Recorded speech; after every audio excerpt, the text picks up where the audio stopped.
Hello, everybody. And if you hear that jingle, you know it's time for Called Up the Prospects podcast featuring yours truly, Chris Peters from FloHockey, Cam Robinson from Elite Prospects. And we are on the cusp of June, Cam. June is the month that we all live for because the NHL Draft is right around the corner. I didn't shave today. I don't know if I'm sleeping anymore. It's all coming down to it. We're going to be at the combine next week. But now that we're just on the cusp of June, how do you feel, Cam? What's the energy level? How are we doing? The energy level is very low right now, and that is okay. Yeah. I was up most of the night. For some reason, my car alarm just kept going off. I was out there at 2 a.m. trying to make sure no one was breaking into my car, taking off the battery, disconnecting it. So sleep is at a minimum.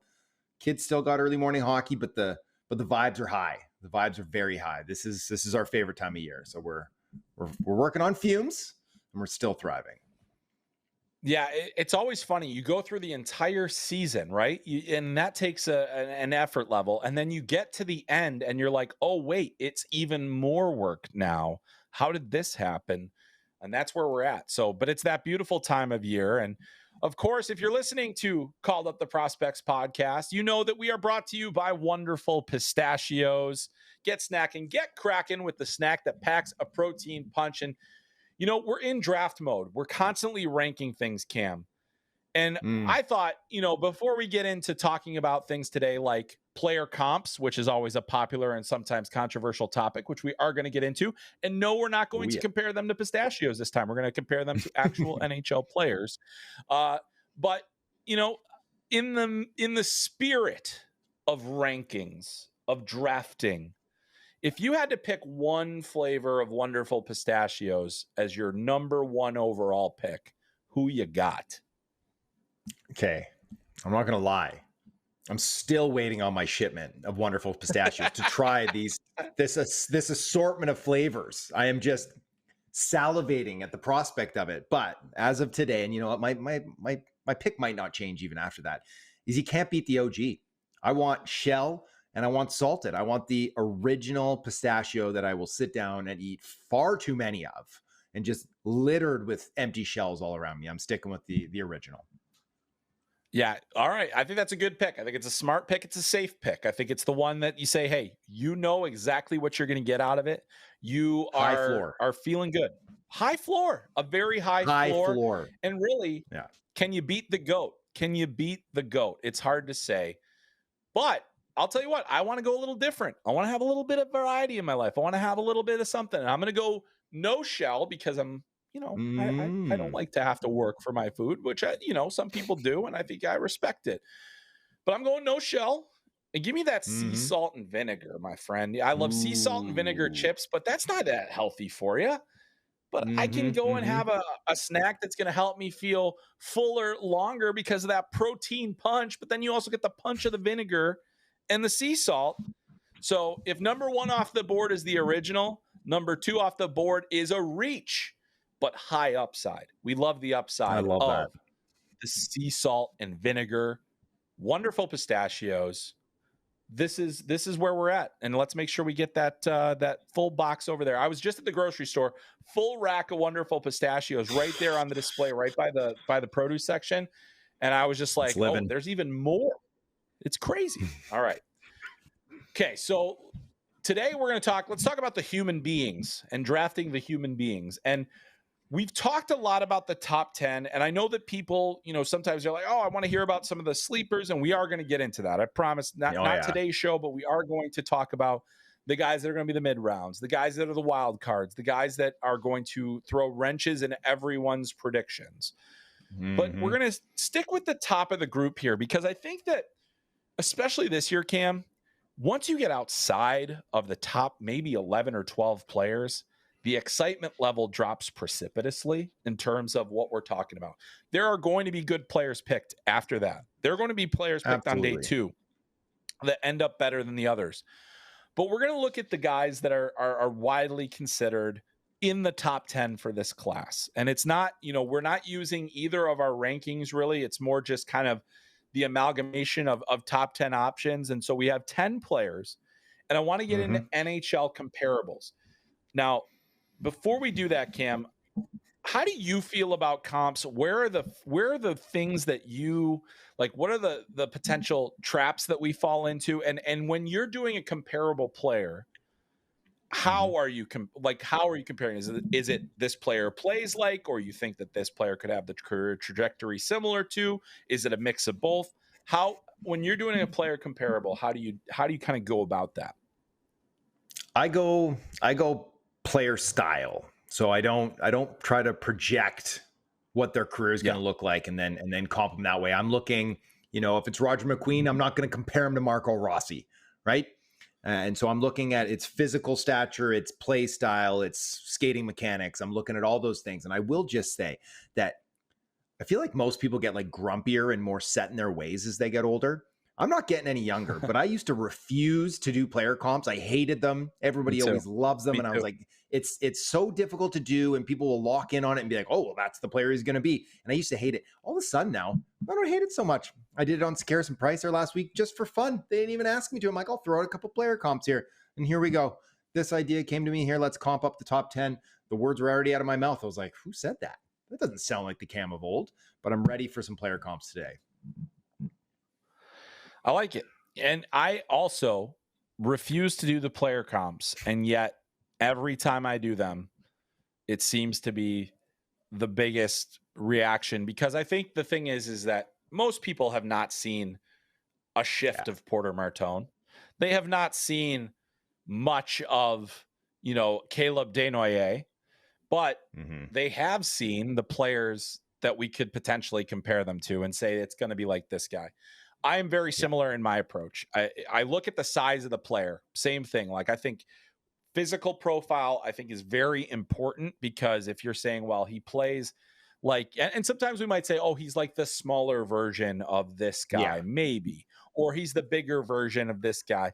But, there, and it is hard to get right, because the other thing is that, we're often, when we're talking about players, if I tell you that the player looks kind of like, Jared McCann, maybe you're not going to get super excited about that player, even though Jared McCann's an everyday NHL player. And that's a player that, yeah, exactly. Like you're saying, but remember back in the day, like I'm talking like 15 years ago, like when we were starting to get involved in this, and like every single player was, if they were a two-way center, they were just the next Steve Yzerman. It was like, I think Jonathan Toews being the next Steve Yzerman was probably the closest that we got to it in terms of where people were. But yeah, it was always funny that, oh, he's that. And, the next Nick Lidstrom. The other thing that happens, yeah. He's a Swedish defenseman with size. He's the next Nick Lidstrom.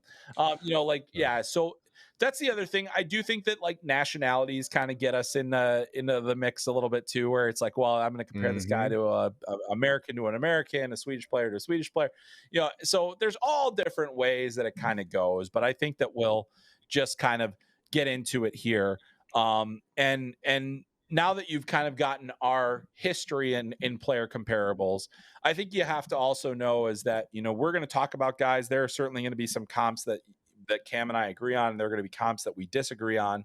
But let's start it off. And really, Matthew Schaefer is widely the consensus number one.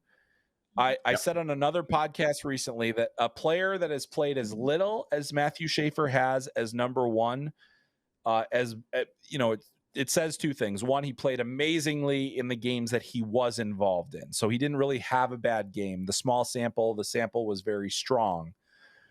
Yet, I mean, this is a very rare occurrence where we're drafting it. So I want to say this, like, it's not a knock on Matthew Schaefer, but I'm terrified that there has been so little debate about a player that has played 17 regular season games this year. And, but still, like, we all know, like, if the skill set and what he showed in that small sample is what he's going to be, and that's where we're projecting him to, it's a great thing. He's going to be an outstanding player. He has the chance to be a number one defenseman. But to me, I'm still very scared. So that's part of the reason that I'm a little bit, iffy on this draft, is that we're talking about the best player with such a limited sample, and there's really not been many instances of us picking a player that with that few games. But anyway, I digress. We're going in the comps. And this is why people are excited about him, because I know you have some fairly lofty, kind of comps for this player. And why don't you go ahead and share who do you think Matthew Schaefer is like in your estimation? Okay. I will just say on that point about first overall, sub 20 games played this season, Owen Power, he was the first overall pick. I think he played less than 30 his draft year too. But you're right. And I think that is one of the reasons that there is a bit of a debate between him and Misa at the top, and that I don't think people should be shocked if it is Michael Misa that goes 1 on draft. That should be firmly in the realm of possibility. In fact, I dropped my mock draft earlier this week. Michael Misa was at the top. But as far as Matthew Schaefer goes, okay, I have 2 names for you. Miro Heiskanen, lefty, amazing skater, controls the game, offensive, defensive. He's everything, right? And then on the other side, he's like a left-handed Drew Doughty. And I will have to say that I did borrow that from a team side scout when I was asking for quotes for the EP draft guide. And he just said, he looks to me like he's a left-handed Drew Doughty. And I was like, yeah, I can see that too. Again, and remember when Doughty put up like 60 points at 20 or whatever? Like that wouldn't surprise me if that was Matthew Schaefer ended up doing that. And then maybe he doesn't hit 60 again, but he just becomes this stud, one of these guys that just chews up 28 minutes a night, can lead a team, a cup contending, a cup winning style team, can push for Norris trophies. Those are my 2 names that jump out at me for Matthew Schaefer. So if you are picking at the top and you're like, man, only played 17 games this year, but maybe we're getting Miro Heiskanen, who probably should have gone 1 in his draft year, maybe 2, or Drew Doughty, who did go 2 his draft year, I think you're just fine with that. Yeah, and I think that the thing about Schaefer and, where you kind of get some of those Doughty elements, that Doughty can be a little bit of a dog, like where he's getting after it, he's getting the physical game going, he's getting those things there, and then he's got the offensive capability. And I think the interesting thing that's going to happen here is my question about Schaefer, and I'm not disagreeing. I think Heiskanen is, to me, one of the closer options. In terms of size, how he's going to be utilized, the role that he's going to play. I think that's very fair. And to me, I talked about the concern about the lack of games, but I think when we look at upside, how many guys do we feel confident? And really, it's not, I wouldn't say that it's 100% confidence, but there aren't a lot of guys that you're confident you can project into a number 1 role. And Matthew Schaefer is one of those guys that upside wise, you say that could be a number 1 defenseman. My intrigue is, ultimately, how good is the offense? How much, he had a great productive season this year. Does he have that ability? And, you look at this year, obviously Heiskanen was injured for part of the year, but he was about 0.5 point a game this season, a little bit down from his last couple of seasons. And, I think that to me, Schaefer looks like he could be that 60-ish point defenseman, which if he is, that's a pretty significant role and significant guy. So I'm not opposed to it. I think that of the players in this class, he's a guy that really deserves the lofty one. But I do want to move on to Misa, because we kind of shared with each other some ideas before the show, and I was intrigued by who you had for Michael Misa. So as you're making the comp, what did you get? What do you go with for Misa, and how did you get there? This was one of, if not the most challenging ones for me to find a comp for. Agreed. He's a unique player, right? He's got good speed. He's got a great shot. He's a good puck handler. He plays strong 2-way, hard skill, detailed part of his game. There's guys that fit that mold, but I landed on Macklin Celebrini, and now I don't think he's going to be as good as Macklin Celebrini. I think Celebrini has the potential to be like 100-point guy who also is like a Selke candidate, like very, very elite on both sides of the puck, where I'm not sure Misa's going to get up to either of those levels offensively or defensively, but that's the type of player I think that he's going to be looking to become at the top end for him. So Obviously, Macklin Celebrini just finished his 18-year-old season, so it's fun to comp a guy who's, you know, less than a year older than Misa. But that was where I landed on that one.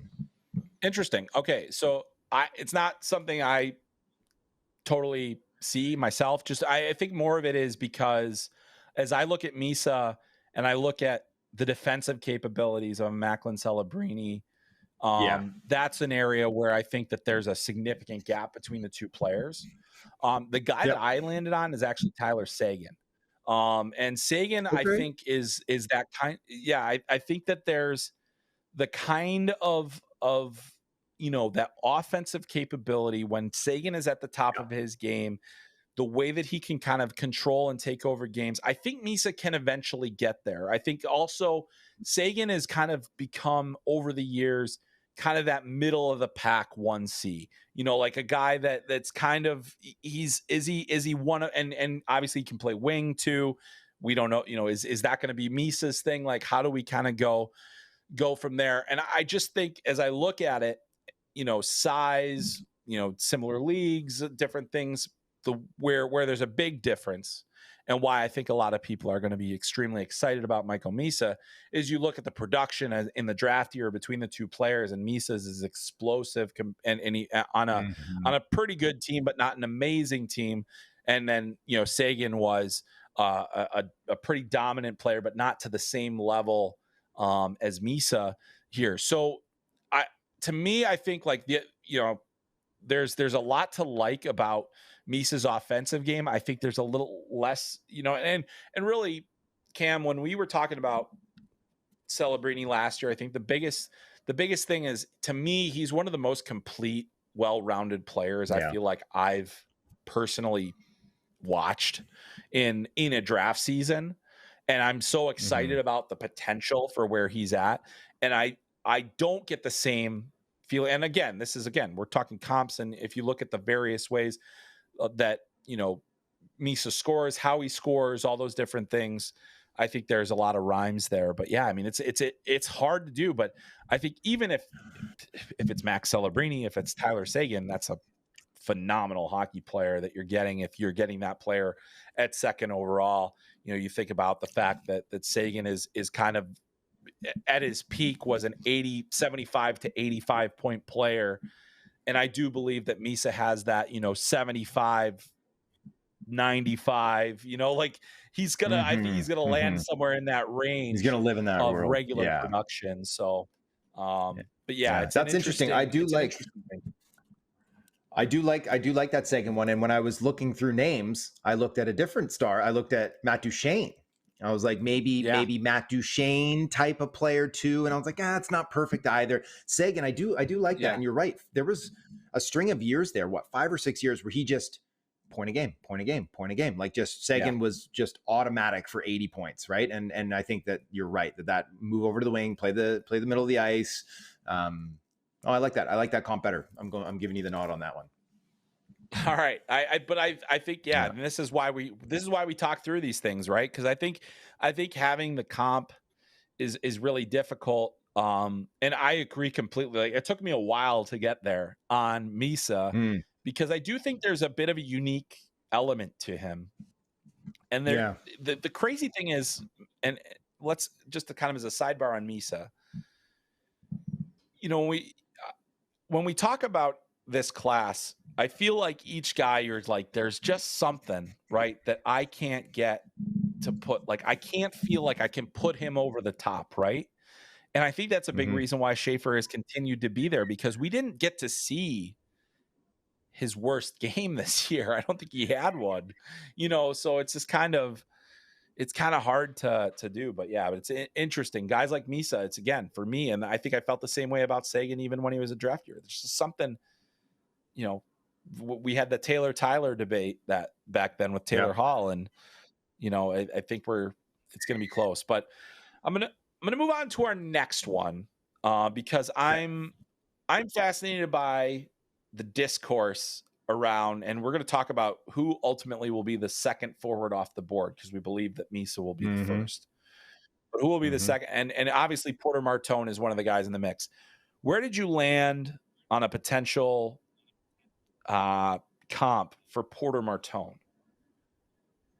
So I've been saying this one, spreading this one around a little bit on some different podcasts and radio shows that I've been guesting on. And I think there's an old school look here, and it's Todd Bertuzzi. Okay, I'm going with Todd Bertuzzi. I also put Blake Wheeler down for a little more modern day, but just give me a minute here on this one. So Bertuzzi drafted very, very high by the Islanders back in the day. 6'3", big boy, 210 or whatever when he was drafted, played his career at 230. But they thought he was going to be this big, mean power forward. And that wasn't really his game. He was a finesse player, highly skilled player, excellent hands, incredible vision. And that's why it didn't work out for him in Long Island, is because they wanted him to be something he wasn't. When we got to Vancouver, they kind of took the shackles off him in that regard. And then as he aged into his late 20s and early 30s, then he started to really use his body a little bit more, and he could turn it on physically. But yeah, I see that with Martone. I think he is the best playmaker in the draft off the wing. So similar to Bertuzzi in that way. He has that vision where you can see the trailer when nobody else can see him. He's not even in the frame when you're watching the tape. All of a sudden he's hitting that trailer with a sweet back pass or something like that. And he can work, and he can be that net front guy in the bumper or right at the net. And he's got the good hands. I'm thinking Todd Bertuzzi for this one. What do you think about that? I like the rationale behind that. I really do. I think that's, and yeah, it does it. There's no time limit on these comps, right? Their players are all over, So I think Wheeler's an interesting one too. I think the biggest difference to me is I thought that Wheeler was a pretty good mover for his size, whereas I'm not as enamored with Martone's feet. And so, I think it's interesting. I think the guy that he would love to play like is probably like a Matthew Tkachuk or a Brady Tkachuk, if you will, but sure. He's not. That's just it's just not. He's not that, right? I think it's what people want him to be. And the same thing goes for, I think that a lot of people would have said over a period of time, like a Jamie Benn. That was what I landed on, was more of a Jamie Benn. But again, I kind of like the Bertuzzi one better because of, is Porter Martone being miscast? Yes, he will drop the gloves. Yes, he will throw the body. Yes, he will do, he will win battles out of sheer will. But it doesn't, he's best with the puck on his stick.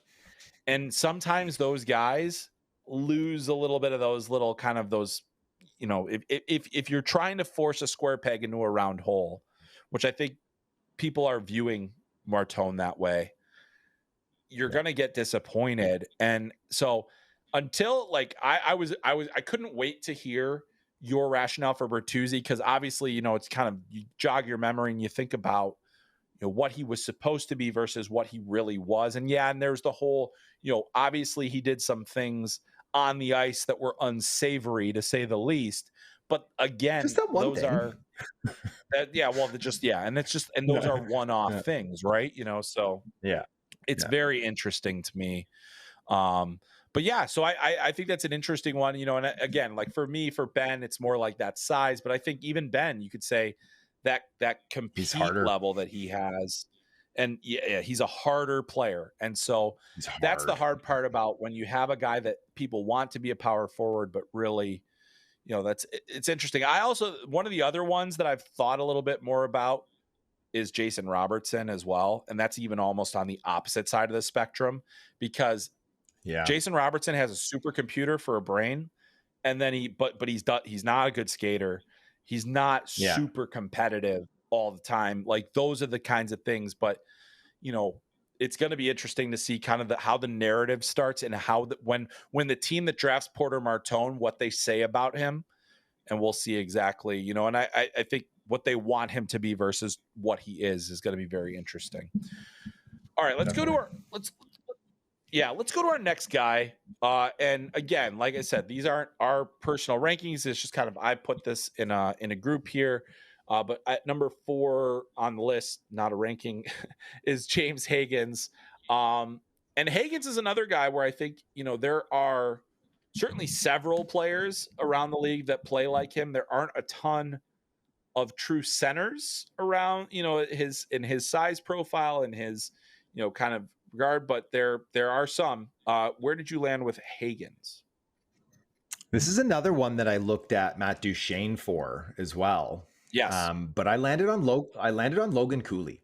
I think that he is, and wouldn't even be that shocking if they ended up being 1-2 down the middle there in Utah too, right? The speed driven center, great handles, has a good IQ, shot could use a little bit of work, not big guys, but that speed and skill and creativity, I think matches really, really well. And dare I say, Higgins is slightly ahead of Cooley at the same age. I'll put it out there. I think he has the potential to be even better than Logan Cooley. And I'm a big Logan Cooley fan too. Yeah, I mean, I think everybody knows I love Logan Cooley.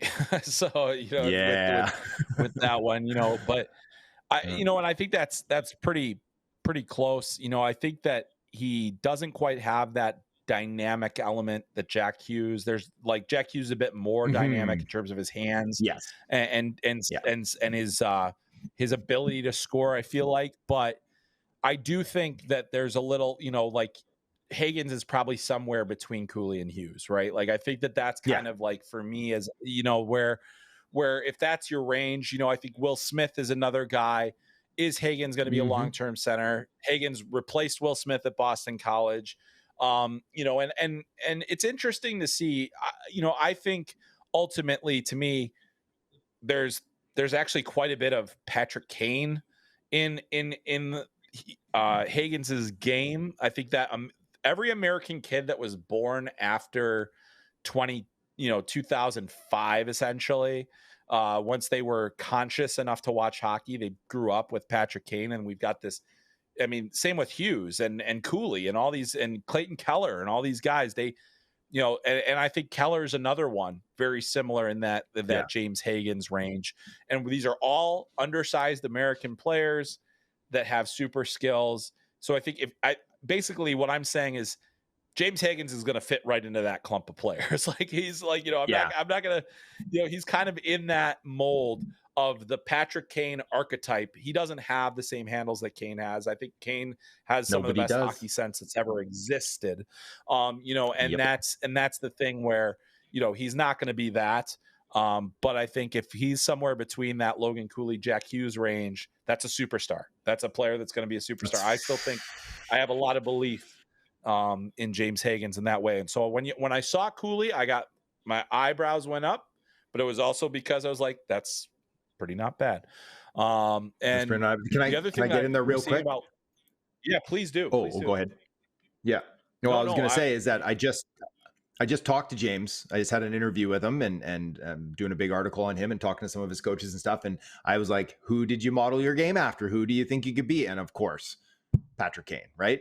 Loved Patrick Kane, mimic Patrick Kane, grew up watching Patrick Kane, want to be like Patrick Kane. It's like, yes, of course, right? And he does. I think Higgins is the most like dynamically creative player in the draft, right? And that's what Kane was. That's what Hughes was, exactly that speed too. Yeah, the speed, and I feel it sometimes, because he didn't have this explosive college season, it's being overlooked how good James Higgins really is. All right, this next one's an interesting one because I think he's the kind of guy that I think a lot of people are going to have really lofty comps for because he does so many things well. Let's go with Caleb Desnoyers of the Moncton Wildcats. Still playing, by the way. We're going to talk about the Mem Cup a little bit later. Sort of. But he's still playing. Yeah. Caleb Desnoyers, what do we got for a comp for him? He's playing, but he's not producing, hey? Bad time of year to go cold. In the Mem Cup, yes, that's true. In the Mem Cup, yeah. I'm just assuming he's injured, and that's what's going on. We'll wait to hear about that. Again, tricky, right? Because he's obviously skilled, doesn't play with a lot of pace, lets the game come to him, allows his handles and his vision and his IQ to really kind of dictate everything. I got a couple names. Shane Wright was one of them. And Sean Monahan was the other one. And, Monahan's really developed, especially later in his career, into a play driver, and he has a little more pace to his game. But to be honest with you, I don't think either are perfect comparables for Caleb. And so I'm excited to see if you've got any others. Yeah. So, you think about the 6'1", 6'2", two-way forward, two-way centers, I think high motor player. somebody said this to me, and it's been hard for me to get it out of my head. I'm not necessarily certain that the offense is gonna get all the way there, but Nico Hischier was one that I've heard for him, and Hischier is interesting. Two-way, I think a good number 2 center, long term, a guy that was picked number 1 overall, number 2 center, ultimately behind another number 1 overall pick. The question I have is Desnoyers, like Hischier's peak season was 80 points. And I don't know. I don't feel like Caleb Desnoyers is going to be an 80-point player in the NHL. So this is one that I've struggled with as well. But I do think that he is going to impact the game in a similar way where he is going to be used in significant matchups. He is going to be a guy that is, important on a forecheck, important on the PK, important in all these different ways because of his defensive work rate and everything else that he does and the tenacity that he plays with. It's not a perfect comp. I'll admit that. But if that's the ceiling for him, boy, oh boy, are you happy with that player? Because I think, again, Nico Hischier's another one where it's just like, hey, maybe he wasn't the best player in his draft, but still a really good player, captain of an NHL team, an everyday guy. Just really, really good. And unfortunately, he got injured at the World Championship. It would have been great to see him in that gold medal game against Team USA. That could have been a crowning moment for Hischier. Unfortunately, got hurt in the tournament. So, by the way, USA's first golds in 92 years. Not something to brag about, just something to mention. I was gonna say, settle down. Yeah. Yeah, exactly. Yeah. One every 100 years. It took too long. What took so long? But yeah, Desnoyers is one where I have a feeling we're going to hear comps all over the map. Somebody's going to say Patrice Bergeron and be wrong, and that's just the way it's going to be. But that's how these things go. So I think I actually think the Monahan one is better than what I had on Hischier, because I think production wise and role wise, he's going to be similar to the peak of what Monahan was at the best of his abilities. So I think he's an interesting one. Now, we've talked about this guy as a wild card. What do we got for Big Raj? Roger McQueen. Big Raj. Big man with the bad back, but we'll see. I think teams are still keeping a close eye. Probably the most scrutinized player at the combine coming up. So what do you got for Big Raj? I imagine so. So big man with a bad back. Do we just call him Eric Daze right now, or what? No. I won't even put that out there, Roger. I'm so sorry. I take it back. Yeah, don't put that into the world. Disregard. Yeah. Daze was a dude when he was healthy, though. So he was a dude. He was a brick. Yeah. Okay. So because there is such a wide range of outcomes for Roger McQueen, I think we need to have a bit of a range of comparables here. So it's like, I like it. One of the guys on the top end, Tage, Tage Thompson, big giant, can play the middle, can play the wing, can score, can handle like in a phone booth sometimes, right? And just dance 3 guys and somehow slip his way out. And Raj can do that too, at least at the junior level. I put down Mark Scheifele. And I also put down Ryan Johansson. Johansson, I think, is maybe the closest one. Coming out of the West, both big boys, both centers, had, some high-end offensive upside that wasn't necessarily achieved. Like Johansson had some good seasons early and then just kind of petered out as like a 60-ish point guy. I could see that being Big Raj's future too. Maybe he flirts with the point of game once or twice and then kind of just settles in as like an okay number 1 or a pretty good number 2. But there is like just such a massive divide on where he could end up that I had to slip in a guy like Mark Scheifele, who's turned into just an excellent player, even if he's not that great defensively. And then Tage, who, obviously he's had the 50-goal, 100+ point season. Yeah. He's an interesting one. I think it's funny because, we talked a bit about Blake Wheeler for Martone. Yeah. And that's one where, I feel like highly skilled, the later stages of Blake Wheeler's career, like there was a knock on him for a while that he just wasn't hard enough. Right. And that over time melted further and further away. I think he became a much more well-rounded player. And again, it's a size profile thing. I also, like I mentioned before, I thought that Blake always was a better skater for his size. And McQueen is a pretty good skater for his size. Again, like, is he going to burn guys? Probably not, but he is a pretty decent skater. He can move. And so, I don't think he's going to be a guy that's going to bury people, but he's going to have this high-end offensive capability. And so, you hope that this is a situation where he is more that Blake Wheeler style.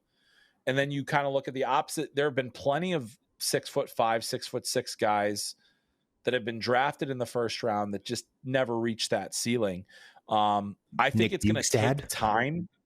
Yeah. Yes. Nick Bugstad. And then in even one of the ones I thought of on the low end, right? Yeah, exactly. Like, and that's the thing is, like, you don't know where this is going to go. And bigger players, there's a bit more of a development arc that has to kind of happen with those players. And it's really, really difficult to kind of find it. So it's not a perfect comp for me. I just thought, thinking of bigger guys where their game is so, highly skilled and good playmakers, good scoring ability. I think Wheeler is kind of one of those guys that fits that mold for me. So interesting enough. And then you've got one that I agree with completely for our next player, unless we have any other things to say about Big Raj. We've talked about him so much on this show. Yeah. This is one I totally am on board with. So I'll let you take it away. Jake O'Brien. What do you got for him for an NHL comp? Yeah, this one was like the quickest one I put out there just because I've been saying it for a while. Although I will say that somebody on the team side said he's got a little Wyatt Johnston in him. And I was like, ooh, I like Wyatt that. Johnston. Who doesn't Interesting. like that? I wasn't mad about that. Yeah, right. I wasn't mad about that one. And, comping at the same age, Johnston's ended up being, a pretty hard skill kid too. But I'm going with Elias Pettersson on this one, right? Very slight, extremely good handles and playmaking ability, feasts on the power play. But, when Pettersson was drafted and he went 5, and that was like an early, a lot of teams were thinking he was going 7-8 or something like that, is that he had to remake like his shot and his skating, and his skating still needs remaking, but he completely remade his shot post-draft. And I think that if we could convince Jake O'Brien to do the same, either to shoot more than once a game or to remake his shot and make it into a true weapon, then it could really follow that path of Elias Pettersson, where it's just sky high upside, but there is some risk there because he is so physically immature at this point. He needs to stack on weight, and it's taken Pettersson a long time to get even a little bit of weight on. So we'll see what kind of frame O'Brien has if he can stack it on. But just those handles, that vision, that creativity, and just like super high upside, but a lower floor if it doesn't break. Yeah, I think that's an interesting one, and yeah, I agree. I mean, the other thing too, the knock on O'Brien is, hey, he needs to get a lot stronger. He's pretty thin, and he's lanky, and there were teams that were just like about Pettersson. It's like, I don't know, man, is he gonna put on enough weight to not be hurt and different things? So, but I don't think teams are saying that same thing about Jake O'Brien, but they are excited about the player and. I think that's a fair comp. I think we'll buzz through these next few a little quicker. Okay. But yeah, I think what do we got here for let's talk Radim Mrtka, another defenseman. It's been a while since we've talked about a defenseman. What do you got for the big man? 6 foot, almost 6. 30. Big man. What do you got for him? I got a couple names there. Adam Larson, I thought, former 4th overall pick. Defensive guy, has a little bit of, enough to put up 25, 30 points or whatever on the offensive side. But I think, as a stopper, Mrtka has massive stopping potential. I don't think he has as much offense that's sitting there. Travis Sanheim, maybe on the high end side, super high end side. That's a Team Canada player right there. So, a couple names to look at there for bigger boys that can move pretty well and have that stopping potential. What about a guy by the name of Tyler Myers, the Chaos Giraffe? Is that what they call him in Vancouver? Yes, they do. Yes. I've Well, he's heard got a that. Merca. That means we'll pencil him in for rookie of the year next year. Hey, as an 18-year-old, that's what Yeah, I Myers guess. did in his year. Well, Yeah. I mean, it's I so could see interesting. it. Myers had like Yeah, you decent got to offense, think. and then like his defense sucked for a while. Now it's kind of flipped Yeah, a little yeah, and bit. I think Yeah. but I think like for a guy at his size and the way that he moved and like there's just different kind of things like. But that's the thing, like with a player like Mertka, is that he's such at a 6'6" frame with the skating ability that he has. They're harder to come by. Those are guys that are a little bit harder to come. I think Mhm. Sanheim's an interesting one. I think Mertka has the stopping ability. But like in the same way, like Myers, was he ever as mean as anybody wanted him to be? Was he ever, like was he ever a guy that was gonna, because I think for Mertka, there's a lot of questions about the overall compete. Another Yeah. guy where I'm that just like I see and now I'm like learning from my own kind of evals over the years and thinking about, what was I saying about David Juracek at the same time? And this is a little Oh. different. This is a little different, but Yeah. like, they're both check defensemen, all that, that stuff. But Mhm. I'm just like, gosh, I had such huge belief in David Juracek. We're still waiting to see if that's going to come to fruition. I just feel like Mhm. Mertka's a guy that has great upside, but really does scare me in terms of his overall ceiling. Yeah. Let's I meant to throw this guy in earlier, but thankfully you saved me and put him on the list. But I do want to talk about Anton Frundell as well. He's a guy that I find very difficult to comp. But what do you got for him? Two names. I've said Anton Frundell a bunch, or Lundell, sorry. I said Anton Lundell a bunch, but they're not perfect comps there, because I think Frundell has a better shot and Lundell is a better defensive player. But the other one here, what about Bo Horvat? What about Bo? A guy who can score, right? He can put up 30 pretty consistently, but he's like a 30-30 guy. So he's not, he can play the 1C for you, but he's probably better served to be a second line center. Works that bumper really well. Kind of has did early in his career, the reputation of being like a high-end defensive player when the metrics actually didn't support that. He just had a reputation for being a really good defensive player, and I think that Frundell gets a little extra love for his two-way ability that maybe isn't developed yet. So I think that Horvat might be a decent comp for him. Yeah, it's not a bad one. I think if you're getting a Bo Horvat style player, especially like Bo Horvat at the peak of his powers, that's a really good player. That's a good player. That's a good player. Yeah, it's a good player. The other guy I had in the mix is Elias Lindholm. I think he is kind of the similarly mercurial in that we have seen the swings of Elias Lindholm. I feel like you go back to his draft season, and a lot of the conversations that we were having about him are being had about Anton Frundell. And it just like you knew, like, because the thing was, everybody believed if Lindholm is at the top of his game, he could be one of the best players of his draft class. If he's not there, he's at least going to be good enough to be a pretty solid player. And that's kind of how his entire career has gone. It's kind of, you have these wild swings. So that was the one that most, like, sometimes with player comps, I try to go, what is the first thing that comes to mind? And I think Lundell's a good one. I think Horvat's a good one. I like Lindholm as well. So I think we got some decent ones there. He's an interesting player. Could he go as high as 3 in this draft? That's the question that we will ask. All right, let's talk about the hardest hitting player in this draft. And these are always difficult too. But what do you got for Brady Martin? I saw somebody compare him to Raffi Torres the other day, and I was like, no, he's not Raffi Torres. But there's a couple names here. One is having a great year, and he's about to get paid. Sam Bennett. I think he's got a little Sam Bennett in him. And the other guy is Nazem Kadri, right? So these are somewhat limited offensively on their pure upside, but they are like, the compete level is through the roof. They can be physical. They play the middle of the ice. The skating is good, but not elite. I think both those guys kind of fit in the mold of what Brady Martin could turn out to be.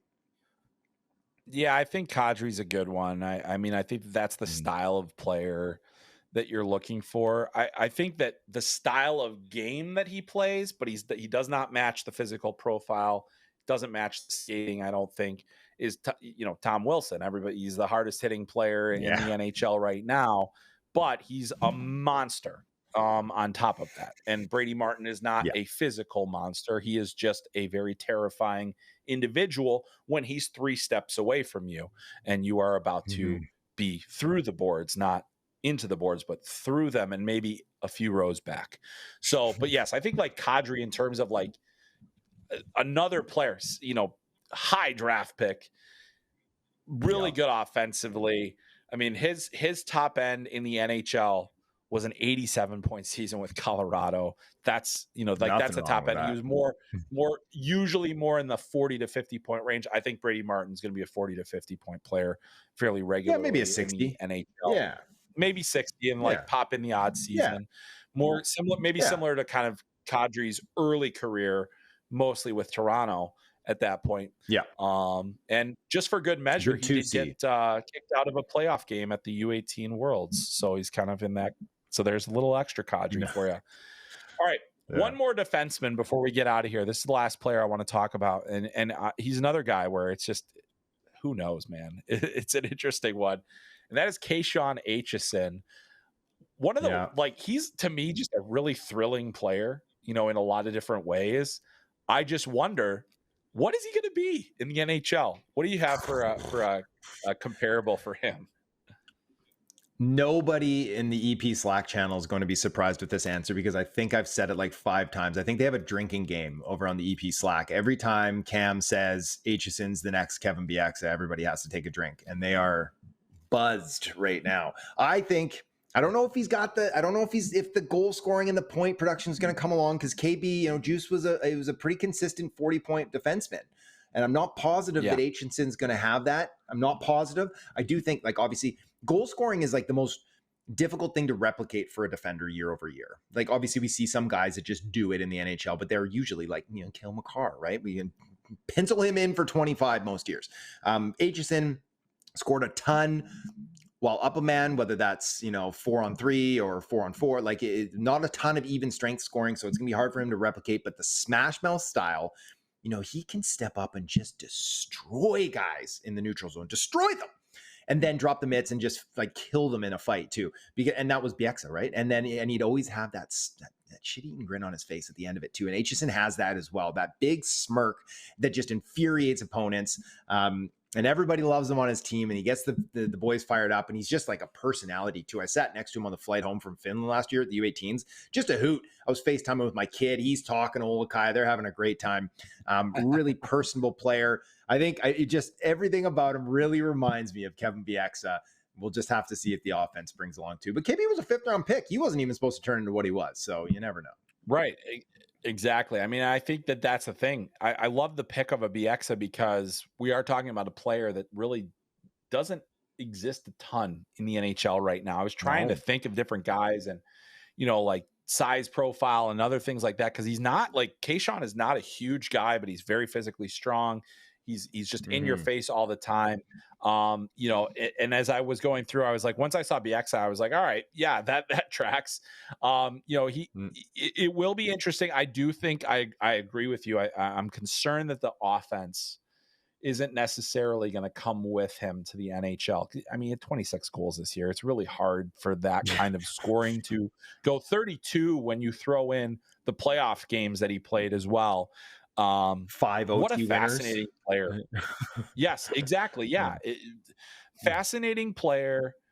One that I'm excited to see where he ultimately goes. I do think there's still a chance that he could be the second defenseman off the board. But we will see. There's a lot left to happen there. So everybody, leave your own player comps in the comments of our Great YouTube page. We'll take a look at those too. And we might share a few of those next week with your own player comps. And I will warn you, if it's really bad, we are going to let you know. And I'm sorry. We will chirp you. We love you as a listener. We respect your opinions. But if it is wrong, we will tell you. That is our promise as your faithful hosts of Called Up, the Prospects podcast. All right, moving on.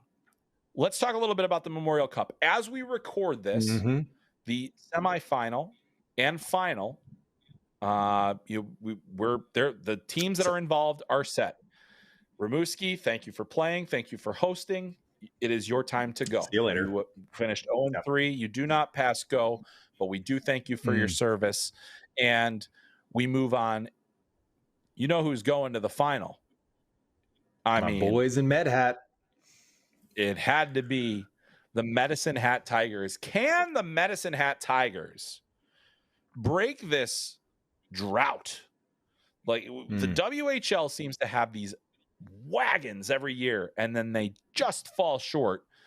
Will Gavin McKenna, in what could possibly be his final act as a major junior player, bring Medicine Hat to the promised land? Got a great chance to do it. He has 5 points in the tournament. Ryder Ritchie has 4 goals, 5 points. I mean, they have been getting good goaltending. They have been getting everything they need. They beat the London Knights, a team that just really has been rolling through everybody. They beat them. London will play Moncton in the semifinal, but let's get back to MedHat. Can this team do it? And, whether it's London or Moncton, not an easy task ahead of them. Oh, gosh. It's like them. I've been rooting for Medicine Hat this whole time. No, sorry, Moncton. Sorry, definitely no. I'm not even sorry to London. They're like the Yankees, right? They're like the Yankees of the CHL. They can kick rocks mostly, but they are just an absolute wagon. And so for Medicine Hat to knock them out in round robin playing and punch their ticket to the final, I was like, that's great. But oh man, the Knights are going to come back so hungry, especially after losing last year in the final to Saginaw too, right? Like they are going to be thirsty for redemption. So I do imagine that it's going to be London knocking off Moncton here in the semis, and then we're going to get that rematch. But like the Tigers, I put this in our show notes. The last 50 games that they have played, 50 games, they have 5 regulation or OT losses. Like, talk about getting hot at the right time. And that time has been from like January 1 till now. Like, they are cruising, and they did it for like the majority of that without Andrew Basha, without Caden Lindstrom. And now they got them both. Now, I know Caden Lindstrom, whether he's still dinged up or they're just load managing him, like he didn't play in the third period of that last game. And they're sitting him out all this, but they got Basha back. McKenna's, he was dinged up before. He seems like he's okay. Ryder Ritchie picking a perfect time to get red hot too. This team, this is it for them though, right? Like they weren't given the Memorial Cup for next year to host it. So they're like, nuts to that. We'll go out and we'll go win one or go play for one this year together, because I strongly believe that this iteration of that team this is their last dance. This is their Jordan era Bulls 96, 97 or whatever it was. Because I think McKenna's gone. I think Richie's gone. I think Lindstrom's gone. And we'll see what happens to the rest of them. But yeah, I do think they can get it done, but they're going to need that Tendy to keep on rolling. He played excellent against London. He's going to have to do it again. Yeah. Mangini, just unreal what he's done this year. Yeah, and just incredible. The top goalie so far in the Memorial Cup so far has been Mathis Rousseau with a .943 save percentage for Moncton. He's been rolling. But what I also want to talk about beyond Medicine Hat versus whoever wins the semifinal is that semifinal. How about this for a coaching matchup? Dale Hunter, the all-time wins leader at the Memorial Cup, versus Gardner McDougall, who the only other time he's been in the Memorial Cup won it as a fill-in coach, essentially. Replacing, I mean, he has been the headline story of the Memorial Cup. In a year where Gavin McKenna is in the Memorial Cup, I have seen more stories and heard more things about Gardner McDougall than anything else. He is the lovable, just affable, just quips everywhere, quote machine, and the media in Rimouski has fallen in love with him. We've seen this before. We got to experience the Gardner McDougall experience at the under-18s last year, which he won, because that's all this gentleman does is win trophies. I cannot wait to see, and it's funny because you've got Dale Hunter, who is kind of like seemingly the antithesis of Gardner McDougall.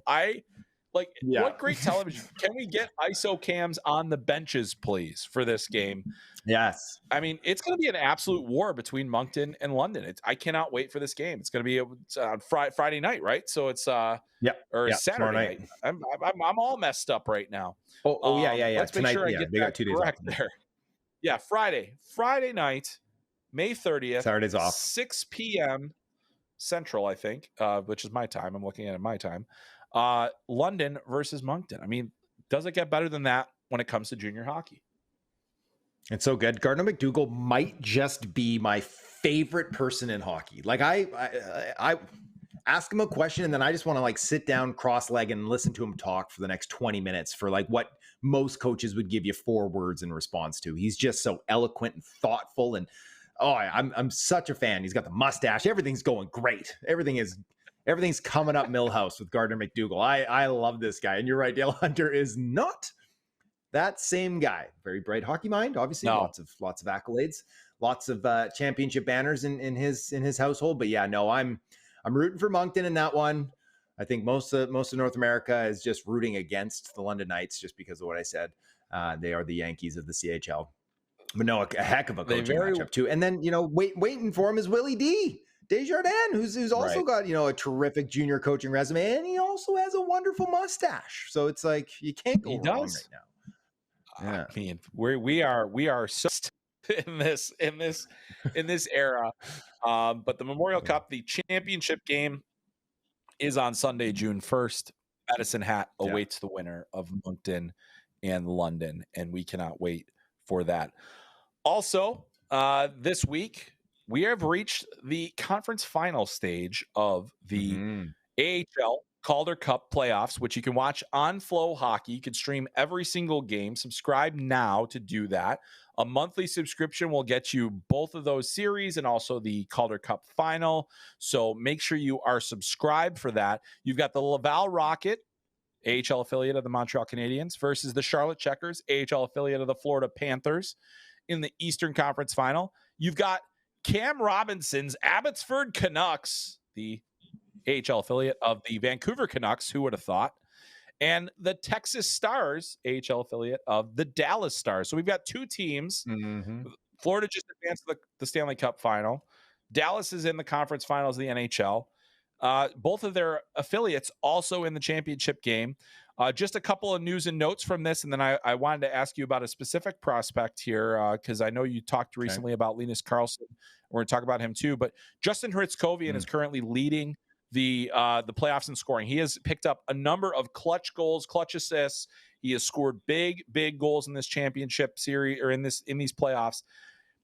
Undrafted college free agent, signed out of Northeastern last year. They call him Ritzy. He's been unreal. He has 15 points so far.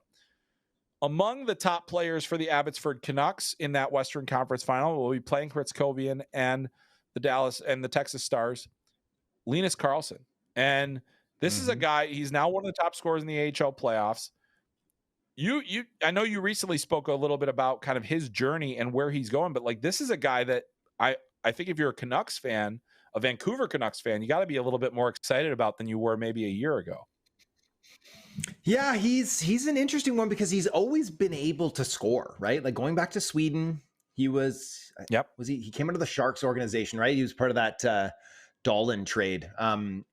Always able to score, could never skate, wasn't able to move, but he still found ways to get into those soft spots. Now he's improved his skating incrementally along, and he's just maintained that ability to just end up undetected in soft areas, right? In high danger scoring areas. And he's continuing to do it here in the AHL playoffs. Now he's not a young player. If I'm not mistaken, he'll be 25 by the time next season starts. So it's kind of put up or shut up time if he's going to make the NHL. But yeah, he's been excellent. And for a team like Abbotsford, where like Jonathan Lekaramak, he should be their top goal scorer, their most talented player on their team. He's got 1 goal in 9 games, right? He was getting healthy scratched early on there too. So it's like for Karlsson to really step up, and he's been one of their best players all year too, right? It has been just a continuation of that into the postseason. And yeah, I think that, as a late bloomer, there is a path for him to have a pretty decent NHL career. Whether or not that's in Vancouver or not, we'll see if he can pass through waivers or if he doesn't crack that opening roster. How about Artie though? Right. How about Silovs? Silovs, he's been unreal. Right? Like, and he's got 4 shutouts Yeah. in the postseason. 3 of them have come in closeout games. He has been a huge difference maker for them. And excuse me, these games at this time of year, the experience that a player like him is getting in this moment, when you know that he could potentially be relied on as Demko's backup. You might need him as a 1B at some point. This is very strong. This is very important for his development. And we've got another goaltending story developing on the other side. The Eastern Conference Finals began on Wednesday. Charlotte Checkers are up 1-0 in the series. Laval has been using 2 goalies throughout the playoffs. Caden Primo, who has been one of, has NHL experience. And then they've also got Jacob Fowler in his first professional season after completing his sophomore year with Boston College, turning pro. Don't know who's going to start game 2, which is Thursday night. This podcast will be out after that game has already happened. But, Fowler has made a case for himself to potentially take the net. Primo's the guy that got them here all year. So it also very well may be his last year in that organization. So it's going to be interesting to see kind of how they utilize those goalies going forward, because Charlotte has been a team, like I put this in our notes, that Charlotte has not one player in the top 25 of playoff scoring, but they have a ton of players that have in that next tier of so they've done it by committee. John Leonard, younger or older brother of Ryan Leonard, who was, one of the top prospects we've talked about all year. He's been the top offensive force for Charlotte. So really, really compelling postseason in the AHL this year. Highly recommend you watch it. And it's not just because it's on FloHockey, which is, of course, where I like to make my living. It's also because I'm a huge fan of hockey, and we have gotten some great dramatic results over the course of this Calder Cup playoffs. So you will not want to miss it. Get a glimpse of the future of the NHL in that postseason series. Cam, it is now time to bring back. It's time. Our segments. Our regular segments are back. We did the Q&A episode last week. Hopefully you listened. Sorry if we didn't answer your question. We will do another one. So we'll, maybe save those questions for another time. But we're now back with our regularly scheduled piece. And that is Beyond Belief, where one of us will read a statement to the other, and whoever is read to, we will then look at we will decide whether that is a believable statement or if it is beyond belief. And I will kick us off. We've got a little bit Memorial Cup, a little bit news and notes kind of thing. And we're talking a little bit more about some of the happenings in the various leagues that we're in. So, Mr. Robinson, I start this off with you. Caleb Desnoyers will be picked before James Higgins in the 2025 NHL Draft. It's very believable. It's very believable, but I'm going to say that it's beyond belief. I'm going to say it would be a mistake to do so. And I'm going to trust that there's a team in that 4-5 zone that's going to recognize that, and that they're going to pick the more talented player in James Higgins. Yeah, it's interesting because I think Caleb Desnoyers is a very complete player. He might have some of the things that teams want James Higgins to have that he doesn't have. Maybe it's that hard 3 inches of height. Can he be a heavier guy? The size differential, those kinds of things. But Higgins, to me, again, you and I both agree on this. Like, he's almost been maligned to a point publicly where people are saying, well, the gap between him and the top of this draft is gigantic, when in actuality I don't think it is at all. I think we're talking about a player with some of the best skating ability, some of the best hockey sense, and some of the best playmaking ability in this entire class. So I think it is believable, right? That it'll happen because it just seems like if you are scouting with the tape measure, and if you're saying, well, we feel like Caleb Desnoyers brings more of that playoff style that we want, then I guess you can make that pick. But I'm with you. I think that might not be the best move. So let's keep the Higgins train rolling though with this next one. Okay. New general manager on the island, Matthew Darsh, will pick the hometown kid, James Higgins. Now, you wrote this up there and you put at first overall, and I hit backspace. And I'm just going to say, we'll pick James Higgins because maybe something crazy can happen, right? Maybe a little slide back option, maybe a little trade to get another top 5 pick. Just opening up the possibilities for you. I like it. It leaves it a little more open-ended that way. Very smart of you. And this is why we both have access to the show document, because then somebody can save me from myself. All right. So I think if New York is picking first overall, it's beyond belief that they're going to take Higgins, just because I think with the addition of, but in the general sense, Matthew Darsh did say today, he had his opening press conference. He said today, it would take something that absolutely knocks their socks off to move off of the first overall pick. Something that knocks your socks off could very well include the option of taking the hometown kid, James Higgins, because that does increase the palatability of that. But I do think that when I mocked him to New York first overall, they didn't have a general manager at that point. And now that they have Matthew Darsh, my feeling, and this is a guy who, he doesn't have a public track record, but we know where he comes from. And it would be hard for me to believe that somebody that came from a place like Tampa, where they're so process driven, that process would include hometown, so that's kind of like where I'm at, I feel like they will go with who their scouting staff feels is the best player available. And again, I think that's a decision that Darsh is going to leave in the hands of the people that are charged with making those decisions with the draft. But I'm fascinated to see. So I will say it is beyond belief that the Islanders will be taking James Higgins. I think they'll keep the first overall pick, and I think they will more than likely pick one of the two guys that we've talked about as potential number 1 overall.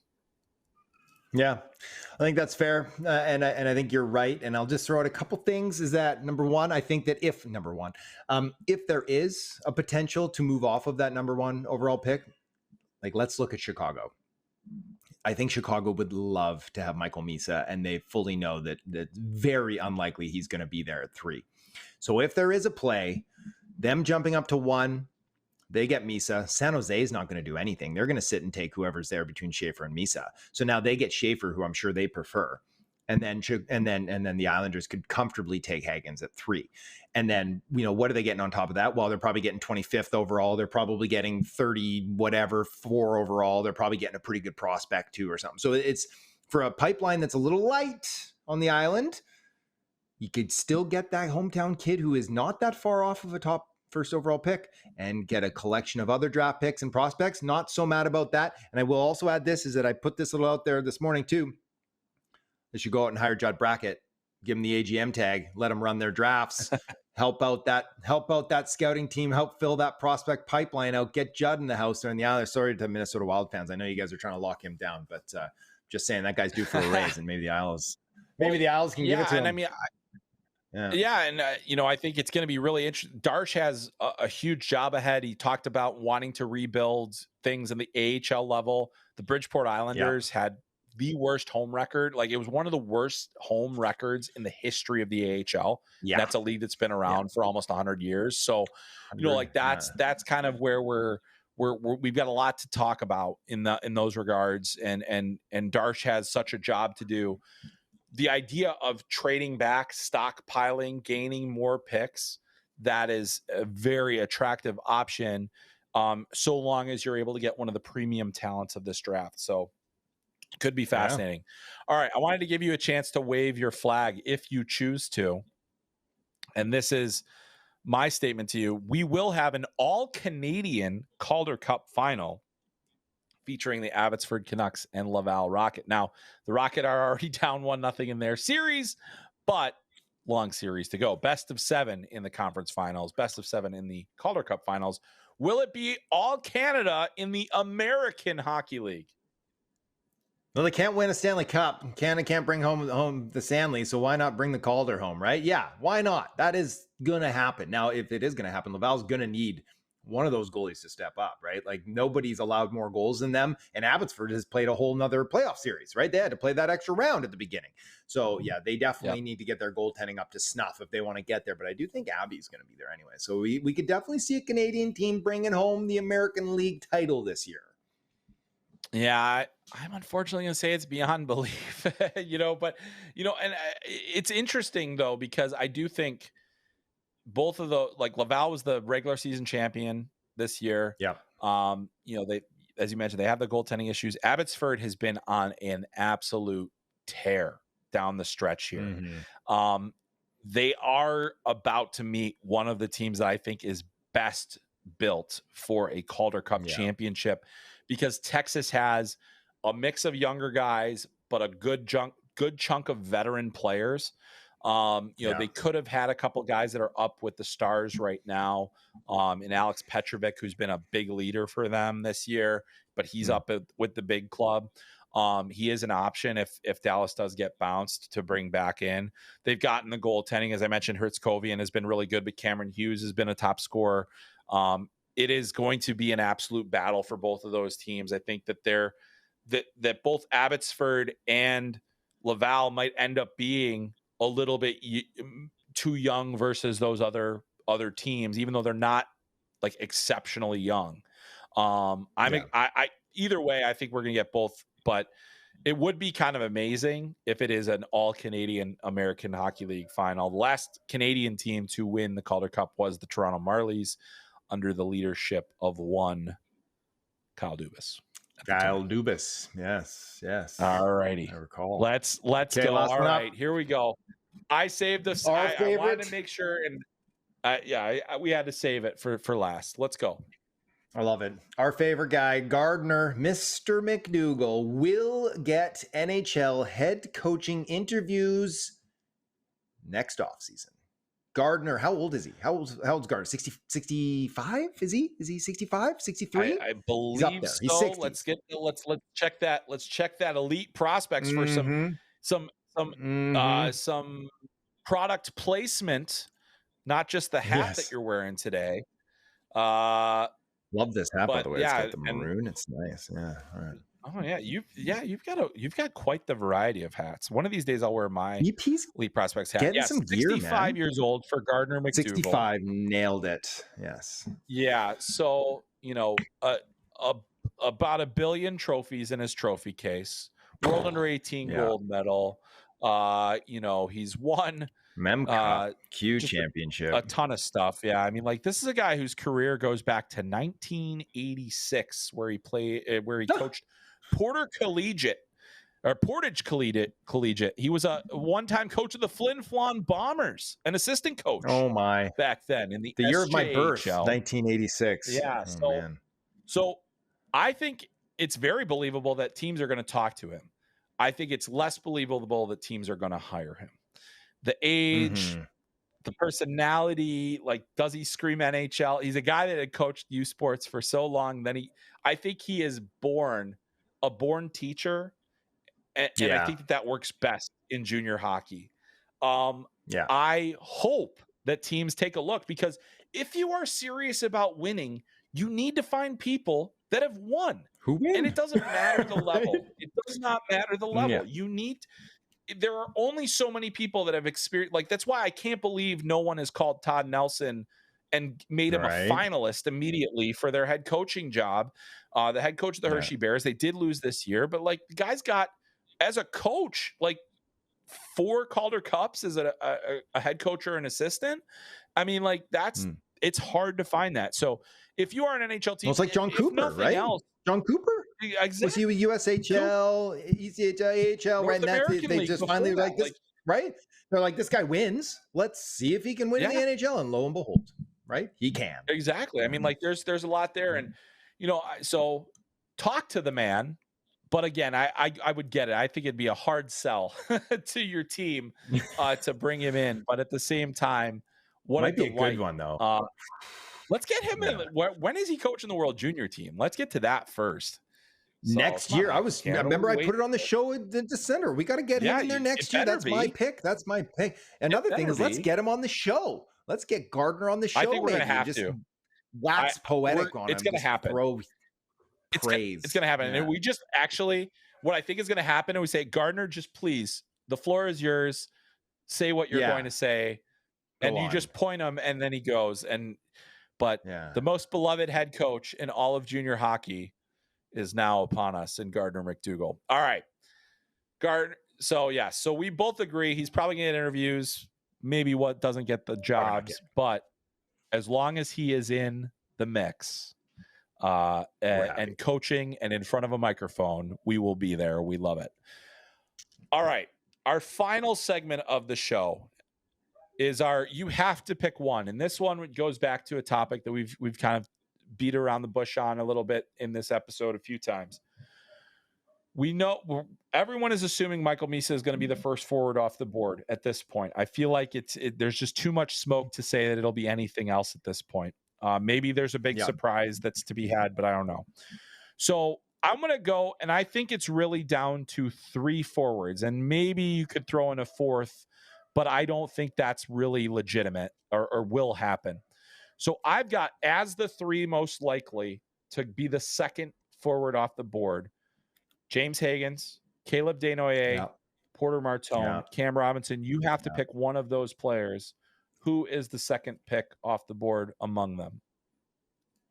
My personal feelings, Ed, but I think you have to include Anton Frundell in this conversation because I do think that there is a very reasonable world where it wouldn't be my pick, but I think there's a reasonable world where he is. But of these 3, I'm sticking with it. I think it's going to be Porter Martone. I think he fits what Chicago needs more than any other player in that zone.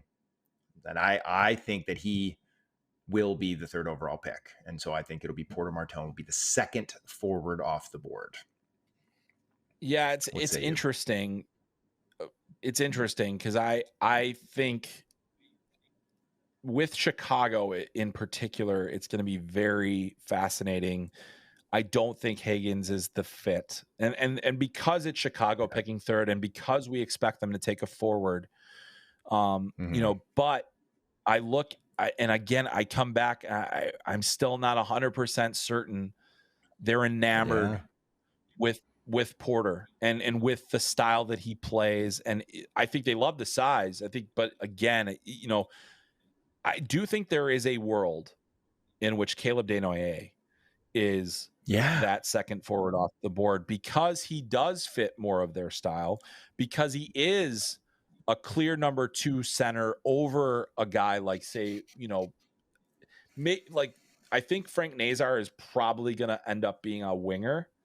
But if he's not, then you've got kind of a battle between those two. And then you've got a little bit more size advantage for Desnoyers. I don't think they should completely overlook Higgins, but because the fact that they would have 2 of their very best players being sub 6 foot forwards, it would be really tough to sell that. So 3 with Nazar too. Yeah, exactly. And Martone is interesting. And he seems to be the people's choice in Chicago. You pull Chicago Blackhawks fans, and there is a lot of Martone love because they see big power forward. Again, I think there are a lot of people that are thinking he is something that he is not. But it's still possible. It's one of the most exciting discussions of the draft because if we expect Schaefer and Misa to go 1-2, Chicago holds the key to the rest of the thing. And it can go a lot of different ways. And I do think Frundell is a legitimate option for them. I think that he might even be their favored over Desnoyers. I don't have insight into that. I don't know that for sure. But because of Frundell having his best games, if you just take his best games, which you really can't do, but if you just take his best games, like, okay, this guy could be a star center. A lot left to be figured out, but I thought that is one of the discussions of the draft. But yeah, we've got plenty more. And as I mentioned earlier, if you have your own player comps, and it doesn't have to be the 10 guys that we talked about or 11 guys that we talked about, it can be players, and you can say, I think Braden Coots is this guy, or go ahead, put him in there. And we're going to take a look at it before the next show. We're going to mix it all up. Cam and I'll review.